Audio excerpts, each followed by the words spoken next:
Guys, hindi po ito nangyari noon mga sangkay, no? First time po ito ngayon na nangyayari sa ating bansa. Abay, pambihira mga sangkay. Yung mga negosyante, no, nagkakaroon po ngayon ng interes sa Pilipinas. At mismo ang presidente natin, kinakausap. Very interesting topic mga sangkay. Alamin po natin dahil nga po, mayroon pong kaganapan ngayon. At gusto ko pong ibalita ito sa inyo.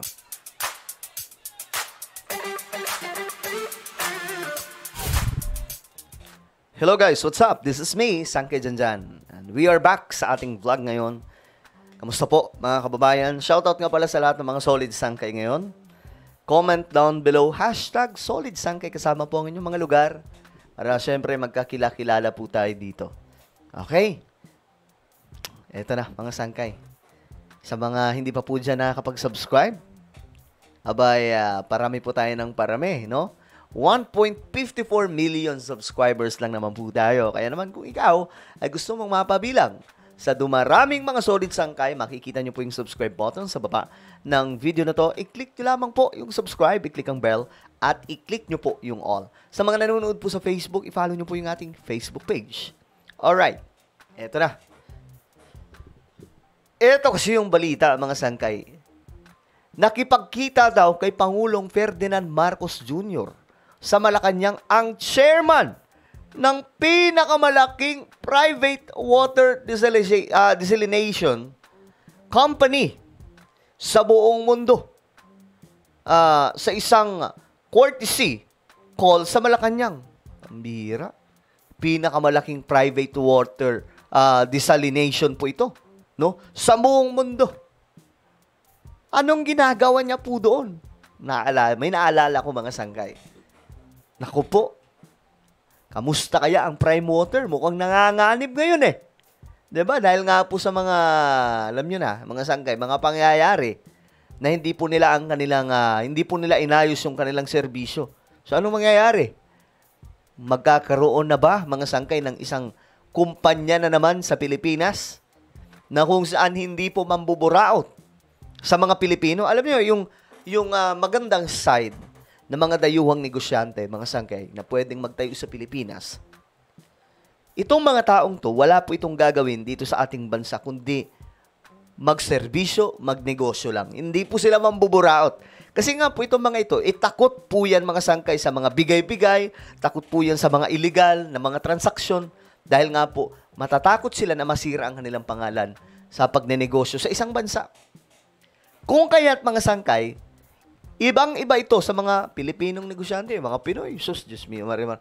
Sa totoo lang, mga sangkay, mga negosyante sa Pilipinas, lalong-lalo na po yung mga malalaking kumpanya, mga mandurugas po yan. Marami dyan, ayoko magpangalan, mga sangkay. Pero alam naman po natin, we are controlled by the oligarchs, no? Ang bansa po natin ay kontrolado ng mga oligarko. Kung kaya't, mga sangkay, itong mga dayuhang negosyante, kung papasok sila sa Pilipinas, magkakaroon po ng talagang competition, no? Laban sa mga oligarko. At kapag nangyari yan, mga sangkay, dadami po yung trabaho, tataas yung sweldo. Talaga nga namang mangyayari po ang matinding pagbabago sa Pilipinas kung magaganap ito. Kaya nga po, nung isinulong ni PBBM yung economic charter change at ng Kongreso, Marimar, laking panghihinayang ko noon. Hinarang po ng Senado eh.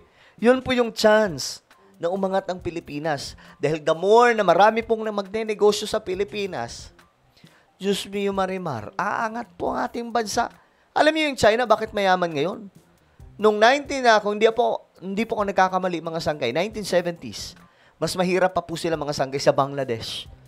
Just imagine, i-research nyo kung ano po ang sitwasyon ngayon ng Bangladesh. Sa totoo lang, nakakaawa po sila tingnan. Nakakadiri po yung paligid, mga sangkay. Sobrang hirap ng bansa. Pero anong ginawa nila ng China? Same sa ginawa ng Singapore. Binuksan ang kanilang bansa sa mga dayuhang negosyante. Anong nangyari? Niluwagan, mga sangkay, ang proseso ng pagpasok. Ngayon, mga sangkay, anong nangyari sa Singapore at China? Siyempre, nauna ang Singapore na yumaman. Ang Singapore, kita nyo? Kasali po sa top 10 na pinakamayayaman sa bansa sa buong mundo. China, second largest economy in the world.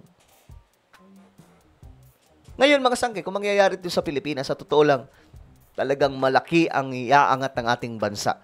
O ngayon, ito tingnan po natin. Itong balita mga sangkay talagang nakakatuwa kasi nga po, first time to nangyayari na itong mga dayuhang negosyante nakikipag-meet up sa Pangulo para interesado kasi sila na magnegosyo sa ating bansa. Bakit? Ang presidente po natin nag-o-open ng merkado, nag-o-open po mga sangkay, open door for foreign investors. Hindi lamang po tayo pudpud sa mga Pinoy na mga negosyante, kundi papasukin natin yung mga dayuhang negosyante. Para Para may kakumpetensya itong mga Pilipinong negosyante. Sabi po dito mga sangkay, nakipagkita kay Pangulong Ferdinand Marcos Jr. sa Malacanang, ang chairman ng pinakamalaking private water desalination company sa buong mundo sa isang courtesy call sa Malacanang. Si Muhammad Abu Nahyan, chairman ng Aqua Power ng Saudi Arabia, ay sinamahan ng negosyanteng si Manny V. Pangilinan. Nakita nyo, sinamahan pa po mga sangkay. At inihayag na interesado silang magpasok ng puhunan sa Pilipinas sa larangan ng renewable energy, partikular ang solar energy. Ito pala yung trip nito mga sangkay. Kita nyo. You see guys, mga dayuhang negosyante, interesado na mamuhunan sa Pilipinas para po sa renewable energy at solar energy.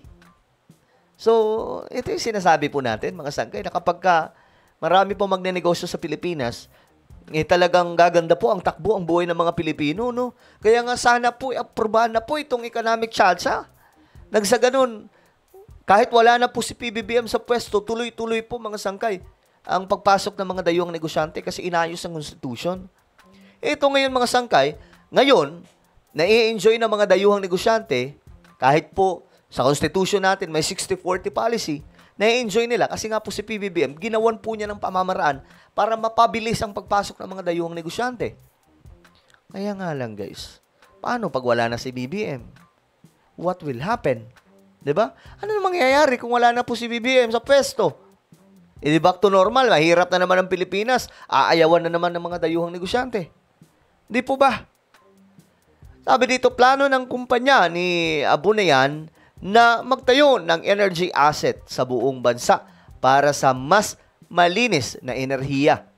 Ang pagtutulungan sa pagitan ng kumpanya ni Pangilinan at ng Saudi business leader ay alinsunod sa adhikain ng gobyerno na isulong ang renewable energy at paggamit ng mas malinis na enerhiya. Alam nyo guys, ito po yung isa mga sangkay na mga big ticket projects ng pamahalaan, no? Na ang tumatrabaho mga sangkay, yung mga private sector. Si PBBM mismo. Kasi ito na po yung kailangan ngayon mga sangkay talaga, no? Pagpapapasok ng mga dayuhang negosyante. At lalong-lalo na po, ang kailangan po natin ngayon mga sangkay, itong mga renewable energy. Why? Because of climate change.